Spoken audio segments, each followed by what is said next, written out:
ভাইটা তোমার, স্বামীটা কার? আমার না? তাহলে আমি কি করতে পারি বলো?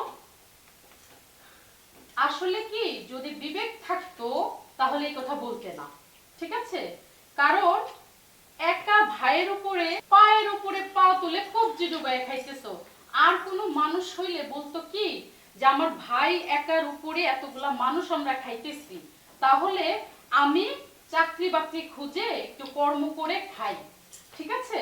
ভাবি, আমি কিন্তু চাকরি খুঁজছি, প্রতিদিনই ট্রাই করছি, তাই কিন্তু হচ্ছে না তো।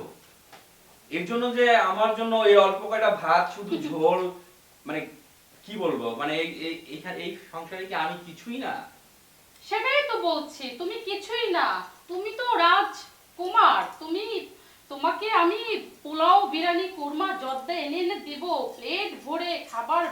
একদম তুমি এখানে বসে কবজি ডুবিয়ে খাবে। লজ্জা শরম থাকলে চাকরি খুঁজে একটা কর্ম করে খাওয়ার চিন্তা করো, ঠিক আছে? এইভাবে ভাইয়ের ঘাড়ের উপরে পাও দিয়ে আর আমার উপরে কবজি ডুবিয়ে খেও না। এখনো সময় আছে। যাও, যে চাকরি খোঁজো, কর্ম করে খাও, ঠিক আছে?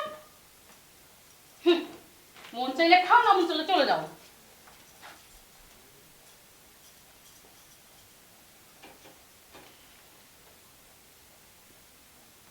সব সব রাখবে না, রাখবে না। একদম এখানে এমন নিজে ঢুকামো, কলজের ভিতরে ঢুকাই দেবো একদম। হ্যাঁ, আরো সব খেয়ে দাও। কি আকাশ বাতাস আসলে কি, এই পৃথিবীটা কি?